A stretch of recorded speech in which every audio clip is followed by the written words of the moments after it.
Bonjour, mes Étienne, soyez richement bénis dans le nom précieux de notre Seigneur Jésus-Christ de Nazareth, et qu'il vous accorde la joie, la paix en ces temps de la fin, qu'il vous comble de toutes ses grâces.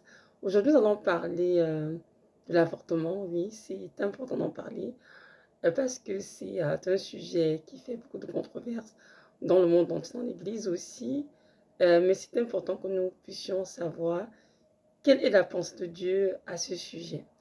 Nous sommes tous des créatures du Seigneur, des hommes et des femmes qui ont été créés à son image, et notre Dieu est l'auteur de la vie. Nous, en tant qu'êtres humains, n'avons aucun pouvoir de donner la vie. Nous la recevons de Dieu, et nous devons en être reconnaissants et le glorifier pour cela.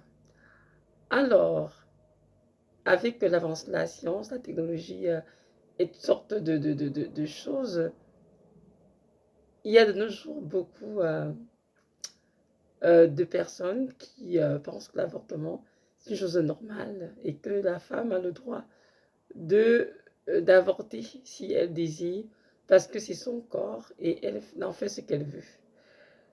Est-ce que c'est vrai? Je pense que non. Notre Seigneur nous a donné dans la parole des directives de vie que nous devons écouter, nous devons suivre afin d'avoir vraiment une vie paisible. Lorsque nous lisons dans Genèse, il a donné à Adam une épouse, une aide semblable. Et il leur a dit, allez et multipliez-vous et assujettissez la terre. Donc notre Dieu est un Dieu de multiplication. Et pour se multiplier, ça prend un homme et une femme. Bien sûr, dans le cadre d'un couple marié, bien sûr, il faut être marié pour faire des enfants. Et même si l'enfant arrive dans un couple qui n'est pas forcément marié, l'enfant doit quand même être gardé. Notre Dieu est le Dieu qui donne la vie, je répète.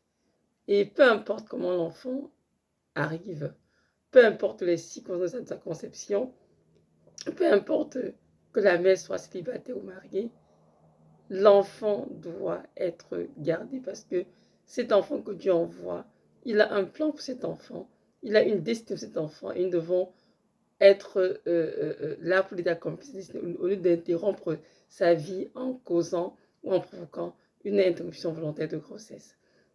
Dans cette vidéo, je vais donner mon témoignage à moi pour vous aider vraiment à comprendre que notre Seigneur est le seul qui a le dernier mot sur une vie et que nous, en tant qu'êtres humains, devons toujours rester sa volonté et nous soumettre à cela pour nous.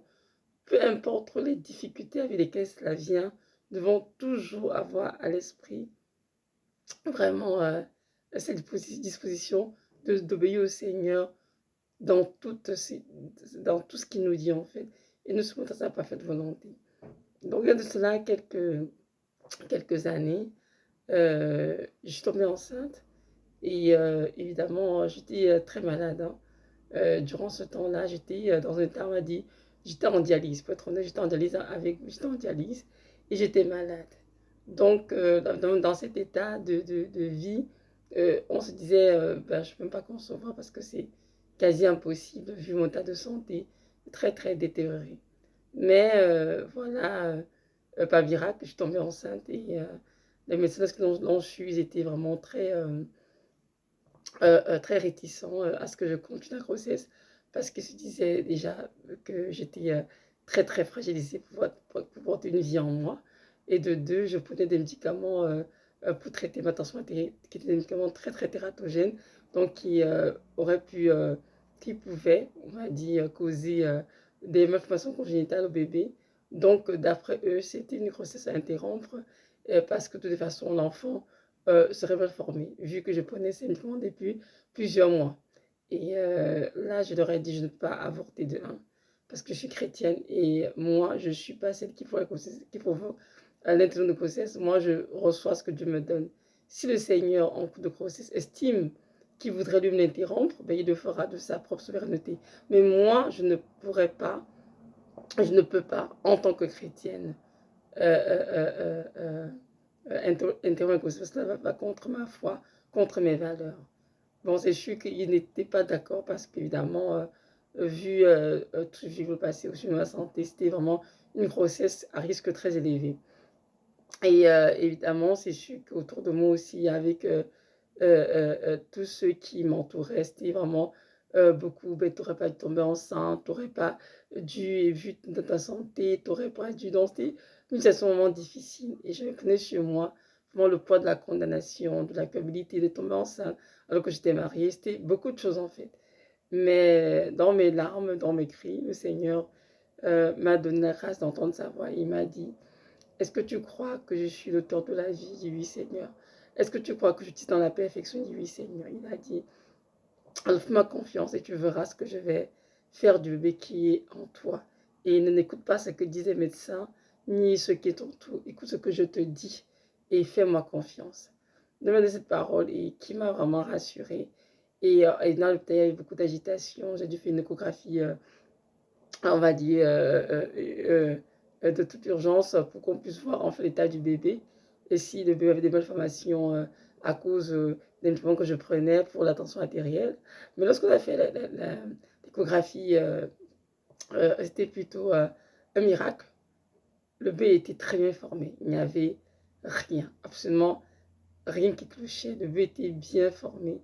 Et pour le médecin, c'était déjà, waouh, un miracle inattendu. Parce que c'est tendance, c'est que le bébé est comme trois doigts au lieu de deux, de cinq, ou bien pas d'oreille à cause des médicaments que je prenais, comme je dis, qui étaient très, très, très tératogènes. Mais non, notre Dieu veillait vraiment sur le bébé et il était bien formé. Et donc là, avec ce mot, c'est pour encourager. Cela m'a donné la preuve en fait que Dieu était effectivement au contrôle et que je n'avais rien à craindre. Donc j'ai continué la grossesse. Évidemment, j'étais entourée de beaucoup de prières. Mon époux, ma marraine et tous les frères en Christ qui m'entouraient, on priait beaucoup. Tout se déroule bien. Et durant la grossesse, j'étais remplie de vie. J'étais pas alitée comme ça avait été prédit par les médecins que je serais constamment à l'hôpital. Non, du tout. J'allais très bien et tout se déroulait super bien. Et là, j'ai fait un rêve. Et dans le rêve, le Seigneur m'a montré que j'aurais une fille. Et il m'a dit, je veux que tu prennes courage. Écoute ce que je t'ai dit, fais-moi confiance et viens. Et tu verras ce que je vais faire de toi. Et je montre au médecin que c'est moi qui suis l'auteur de la vie. Et effectivement, quand j'ai l'échographie de 5 mois, le 5e mois, on peut voir le sexe du bébé. Dans cette échographie, la dame a demandé à mon mari, mais alors vous pensez que c'est quel sexe? Une fille ou un garçon? Et là, mon mari a dit, je ne sais pas. Et moi, j'ai dit, non, je suis dans un rêve, que c'était une fille. Elle m'a dit, effectivement, c'est une fille. Donc, pour moi, c'était vraiment la deuxième touche que Dieu me donnait, mon qu'il était avec moi dans cette grossesse et que j'avais rien à craindre. Et effectivement, tout s'est bien passé et l'enfant est donc né. C'est effectivement une fille, une très petite fille qui aujourd'hui est à l'école primaire. Elle va très bien. Elle, elle est très intelligente. Elle est très mature pour son âge. Elle est remplie des dons de l'esprit. Et elle a une connexion au Seigneur tout à fait spéciale. Voyez-vous, cet enfant est l'enfant avec lequel le Seigneur m'a consolé, moi, et il m'a montré qu'il est un grand Dieu du Tout-Puissant. Et que lorsqu'il leur donne les choses, elles prennent place dans nos vies telles qu'il les a ordonnées et que rien ne peut s'opposer à sa parfaite volonté. Il m'a dit, l'enfant que tu as conçu, c'est moi qui ai ordonné sa conception. Et c'est moi qui ai besoin de cet enfant dans ton sein jusqu'à ce que le bénisse. Alors tu dois comprendre que c'est moi qui suis l'auteur de la vie et que vous les yeux, vous êtes des receveurs de la vie. Mes frères et sœurs, il est vrai qu'avant ce bébé, j'avais eu 2 enfants avant, bien sûr. Mais avec cet enfant, le Seigneur m'a montré que dans un corps malade, il peut donner la vie. Et ce qu'il avait fait avec moi, je vous assure, j'étais très malade. J'étais capable de porter une grossesse du point de vue médical, en effet. Mais le Seigneur, dans sa grâce, m'a donné vraiment ce bébé, me montrer qu'il est un Dieu de miracles. Alors, toi qui m'écoutes en ce moment, j'aimerais te dire que si tu es enceinte, que tu sois mariée ou pas, je t'encourage à garder ton bébé et fais confiance à Dieu. Refuse d'avorter. Refuse de céder aux pressions autour de toi, aux pressions sociale, familiale, médicale. Refuse toutes ces choses et choisis de faire confiance à Dieu qui t'aime d'un amour éternel et conditionnel, qui t'a crié et a ordonné que tu conçoives cet enfant. Même si tu as conçu hors mariage, ne t'inquiète pas. Le Seigneur est avec toi. Il va t'aider à garder ton bébé, à prendre soin de toi durant la grossesse et le bébé viendra au monde au jour choisi par Dieu. Je veux que tu saches que le Seigneur t'aime et il veut que tu vives. Et aussi que avorter, en fait, n'est pas tout simplement un acte banal qu'ont pense beaucoup de personnes. En fait, avorter, c'est tuer. Parce que avorter, c'est ôter la vie à un bébé qui est déjà en toi. Et je veux que tu saches que Jésus-Christ veut te voir commettre d'autres péchés. Il veut te voir vivre dans la lumière de Christ. Alors, ma soeur, je t'encourage, arrête ton bébé et à choisir de lui faire confiance pour le reste. Comme moi aussi à l'époque, j'étais très malade. Médicalement parlant, j'étais incapable de porter un bébé en moi, c'est vrai. Tout ce que vous avez dit était vrai au point de vue médical. Mais le Seigneur Jésus-Christ m'a dit, regarde pour médecin, regarde à ce que je dis sur ta vie. Et je suis le Dieu de miracles. Et en effet, avec mon témoignage, vous avez vu, il a fait ce miracle. Et aujourd'hui, cet enfant est là avec moi, plein de vie. Et franchement, il n'y a rien à dire. Je sais pas, quand je la regarde dans ma maison, je dis, en effet, ma fille est la couronne que Dieu m'a donnée pour montrer qu'il est un Dieu puissant, qu'il est un Dieu vivant. Et même les médecins ont témoigné, après l'accouchement, le miracle qu'ils avaient vu prendre place sous les yeux. Sans compter mes frères et sœurs, qu'est-ce qu'ils priaient pour moi.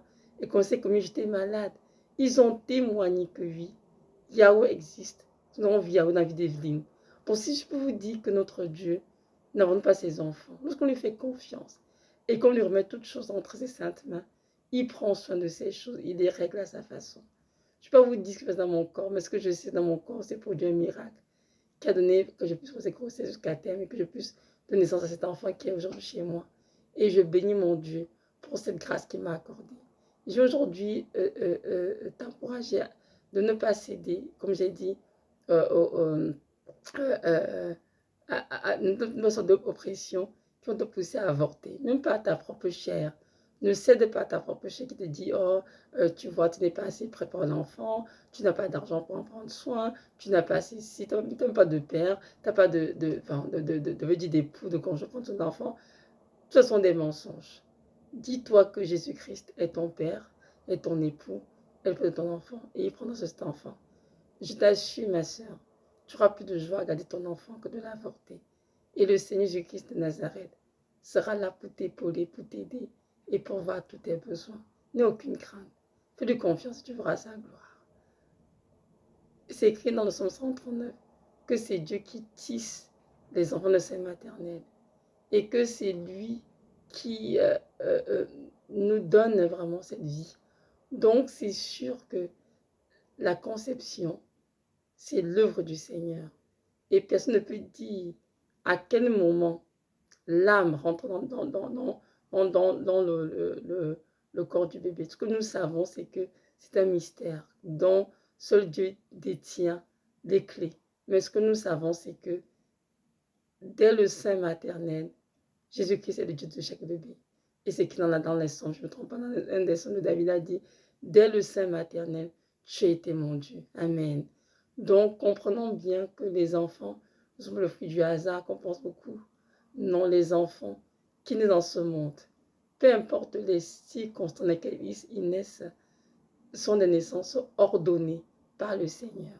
Sont des naissances qui ont été bel et bien prévues le Seigneur. Alors, je vous encourage, vous tous qui m'écoutez, à garder votre bébé, à refuser d'avorter, de faire confiance à Dieu, sachant qu'il prend soin de ses brebis. Donc voilà. Soyez richement bénis et sachez que je vous aime beaucoup et tout ce qu'il dit, c'est pour votre bien. Alors que ceux qui ont les oreilles entendent ce que l'Esprit dit aux églises. Amen.